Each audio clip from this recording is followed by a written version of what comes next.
Sayet délégation bu Dagana tàmbali nag li nga xamante ni moom moo di atelier préparatoire jëm ci récolte yi nekkee ci contre-saison chaude 2021 yoon wi nag ñu teg tànk yi fi nga xamante ni moom moo di ci commune bu Ronk foofe ñu dajee fa nag ak ki nga xamante ni moom moo di meeru gox boobule waaye nag yeneen partenaires yu mel ne que ISRA partenaires yu mel ni LBA ak partenaire yu mel ni ki BNDE waaye nag ci jataay ba mu nekkoon jataay boo xamante ni waxtaan yi yaatu na fa ñi nga xamante ni ñoom ñoo di baykat yi ak ñi nga xamante ni ñoom ñoo di prestataires yi ñoom it yéeyoon nañ ay kàddu yu am solo rek yëkkati fa ngir xamle rek mbir yi fa la toll ak it lan la ñu war a fexe ñoŋal bu baax ngir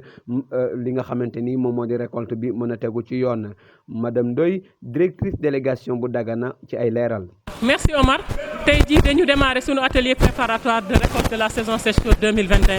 ak aussi préparation hivernage 2021-2022 ñu door ko tey fii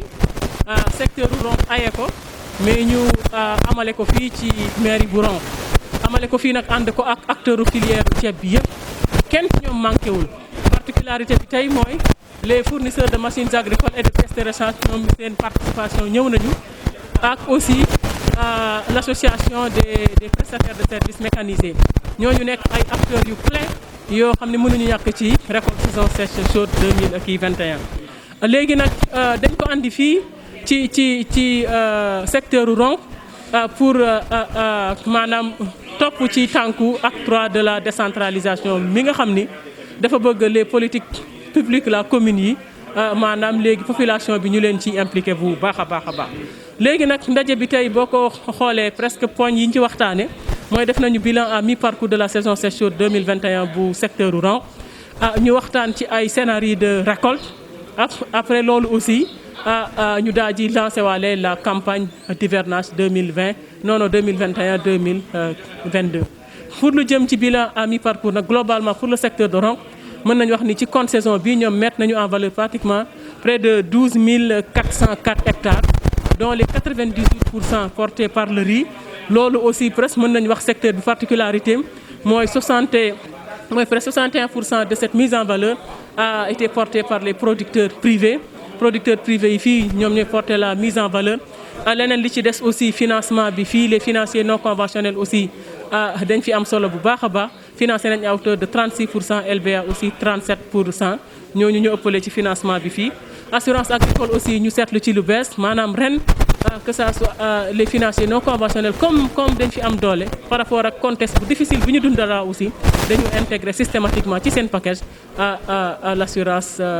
l'assurance agricole léegi nag leneen li ci def aussi bi ñu demee ci wàllu seen scénario de récolte yi en tout cas ñaari scénario lañ fi exposé benn bi mooy su fekkee dañu nar a récolter exclusivement avec les machines gis nañ ni loolu dana jafe amuñu les moyens de cette politique léegi beneen bi ci des nag mooy maanaam d'ailleurs mooy loolu la ñu recommandé mooy ñu def la combinaison entre moissonneuses batteuses yi fi nekk te ñu mën a récolter li ci des aussi main d'œuvre extérieure bi nga xam ne ñu ngi koy xaar te muy ñëw d'habitude aussi moom mu ñëw aussi contribuer ci mais aussi main d'œuvre locale bi aussi maanaam ñu sóob njaboot bi surtout ci aménagement public yi loolu daal yaakaar naa ñetti paramètres yooyu bu ñu defee seen combinaison boole ko aussi ak les fournisseurs de pièces de rechange aussi ñoom aussi mu am disponibilité de pièces de rechange ñoom ñëpp aussi engagé wu nañ yaakaar naa loolu yëpp bu ñu combiner loolu dinañu mën a permettre ñu récolter aussi tranquillement mën a section de mise en valeur de 6500 hectares parce que fii nag ñoom la double culture et de mise ñoom dañuy dem campagne contre-saison dañuy dem campagne hivernage teg ci aussi donc moo tax vraiment dama leen di woowee chaque fois véritable pôle risque entraîne fii nee naa leen c'est des sols réputés purement rizicoles waaye gis nañu léegi ñu ngi introduire les cultures de diversification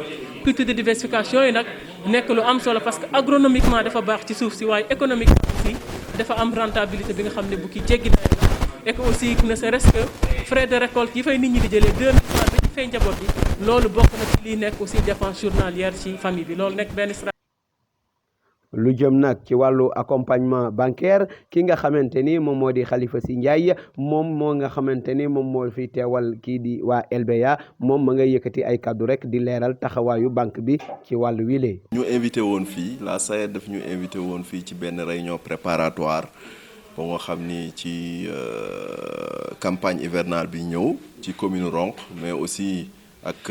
mais kuy wax aussi préparer beneen campagne foog nga saytu aussi li lay génn ci campagne bi ñu nekk mooy campagne contre saison bi nga xam ne moo gën a yaatu moo tax aussi waxaale nañ fi wàllu récolte ak aussi wàllu jafe-jafe yi ñu am ci campagne bi yëpp ak yooyu ñun aussi nag en tant que partenaire financier de premier plan nga xam ni peut-être ñun ñooy accompagner baykat yi ci production bi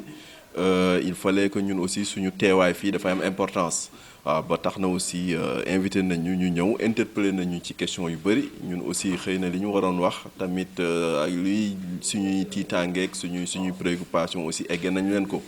bon daje nañoo ak producteurs yi monsieur le maire ak ñoom ñëpp a ngi fi vraiment di wax ni daal en tout cas réunion bu am solo la parce que tey soo xoolee ñun ci wàllu bi ñu gën a féete muy wàllu financement ñëpp relevé nañu effort yu mag yi nga xam ni banque bi def na ko parce que daaw kenn umpale wu ne dañu amoon ay jafe-jafe yu mag ci campagne yi passé ci 2020 bi ba tax na bàyyi nañu certes amoon nañu ay MP yu mag a mag ba ñëpp tiitoon ne ren jii gëmuñu sax ni banque bi dina mën a accompagner waat producteurs yi ci campagne bi mais banque bi quoi qu'on puisse dire def na effort yu mag a mag di ci remercier aussi suñu direction générale parce que aujourd'hui aussi biñ leen eggee suñuy jafe-jafe ak yooyu noonu yëpp aussi dawal nañ compréhension bu mag def sax loo nga xam ne ñun kenn yaakaaru ko woon waaw ba tax na aujourd'hui loolu moo waral ren campagne bi yaatuwaat nii mais ren jii ñëpp dañu waxoon ni campagne kenn du dem waaw boo yaakaar naa ni relevé woon naa ko ci réunion yi passé li ñu def ci moratoire xëy na bu ñu ko mësee def aussi néew na lu ñu ko def parce que ren jii rek boo jëlee def nañ plus d'1 milliard de moratoire loo nga xam ni yaakaar naa ni c'est un effort à saluer bon léegi nag li ci des aussi ñu ngi gën a ñaax producteurs yi rek pour ni ñu jëlee aussi crédit yi nañ ko fayee noonu parce que ñi ngi wax léeg-léeg wàllu jafe-jafe wala retard sur le calendrier culturel teel a commencé bi wala ñun ñu teel a tenir comité ak yooyu yëpp ñu ngi ciy wax bon ñun aussi li ñu leen di wax rek moom mooy bor moom àtte bor mooy fay waaw aujourd'hui bu ñu bëggee teel a commencé ku bëgg a teel a dem campagne da ngay teel a remboursé. ba tey nag mu am ñeneen ñoo xamante ne sax jotoon nañ fa teew ci ñi nga xamante ni ñoom ñoo di wàllu prestataires yi ak ñi nga xamante ni ñoom ñoo di waa Cerise ñoom it ci seenu kaddu rek ñuy wax rek ana yan mesure la ñu war a jël jëmale ko nag bu baax ci li nga xamante ni moom moo di wàllu mbay mi ci jamono bi ñu toll. situation moo waral tey ndaje mi nga gis nii tey ñu koy def fi au niveau Ronkh commune de Ronkh ñu fi def ndaje pour rien que rek pour que SAED organiser que pour que ñu mën a xool nan la ñuy fexe ba yàlla mi nga xamante ni mooy dimbali ñu mën a réussir programme bi nga xamante ni moom mooy programme contre-saison bi parce que bu leen fàtte ne l'année dernière dañu amoon problème de récolte ren nag ñu koy waajal boobu la ñuy waajal mooy nan la ñuy mën a def ba machine yu ñu am parc bi fi nekk mu mën a récolter te du ñu am gàllankoor comme yu ñu amoon daaw loolu nag si yan lañ ci nan lañ koy xeexee nan lañ ciy xalaate mooy comme ni ñu ko waxee woon premièrement boo nee récolte da ngay calculer nawet bi nan ngay fexe ba bañ ci dugg ndax machines yi pour ñu mën a récolter il fallait que ñu am benn temps boobu nag dañu bëgg ñu fexe ren di entretien machines yi ba nga xamante ni bu ñu yàlla dimbali bu fekkee taw bi xaw na am yéex tuuti ci vallée bi rek ñu mën a profité mën a récolter loolu si loolu nag la ñuy xool zone bu ne ñaata machine fa nekk ci programme boobu la ñu nekkoon. bon c'est que tey comme ni nga ko waxee rek SAED dafa woote woon comme ni mu ko daan defee chaque année ci période bi d'abord dafay am bilan mi-parcours campagne bi kon cette saison chaude. def aussi xool les contraintes yi nga xam ne am nañ ko ci campagne beeg yooyu yëpp mais aussi def ay prévision de récolte yi parce que loolu aussi dafa am solo planification de récolte yi mën a xool naka la ñu def ba mën a récolte bi mën a tegu ci yoon parce que ñoo ngi jëm ci nawet aussi daaw bi ñu ko defee ça nous a permis de régler vraiment de crier tôt sur le problème des moissonneuses batteuses ba ñu amoon 1,2 milliard boo xam ni état bi daf ko génne woon pour ay machines à chenille kon nag liggéey boobu dafa am solo donc c'est ça donc ça permet nga anticiper ci jafe-jafe yi nga xam ni mën nga ko am ci récolte bi beneen bi aussi moo doon aussi ci prévision hivernage bi prévision hivernage bi aussi de mise en valeur bi loolu dafa laaj bala ñu ci dem aussi ñu ñaax nit ñi aussi pour xool vraiment naka la ñuy mën a demee pour campagne hivernage bi te loolu aussi dafa am lu ko jiitu parce que bala ngay wax waxu hivernage faut nga rembourser sa bor aussi donc nga mën a xam naka ngay mën a demee hivernage bu fekkee da ngay dem ci banque bi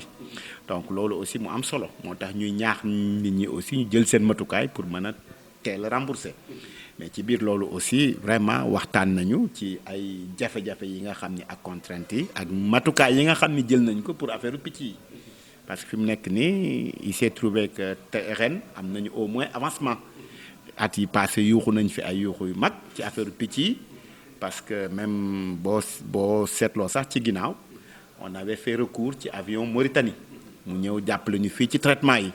ren nag bi ñu yuuxoo président promettroon nu avion loolu mu promettroon pratiquement jëfe na ko ba tey jii am nañu avion boo xam ni état bi jënd na ko ba mi ngi waaj a ñëw te yóbbu nañ pilotes yi aussi formation mooy les militaires loolu aussi mu nekk avancement ren aussi jënd nañu 1000 litres produit Fention à coût de 20 millions ñoo ko réceptionné nañ ko ba pare mais aussi am nañu contrat de prestation avec compagnie agricole ak seen hélicoptère pour ñu assurer le traitement aérien oto yi nag commencé nañu traiter depuis ñaari weer donc yooyu yëpp nag dafa am solo donc pour wane rek ni mbir mi vraiment mi ngi avancé bu baax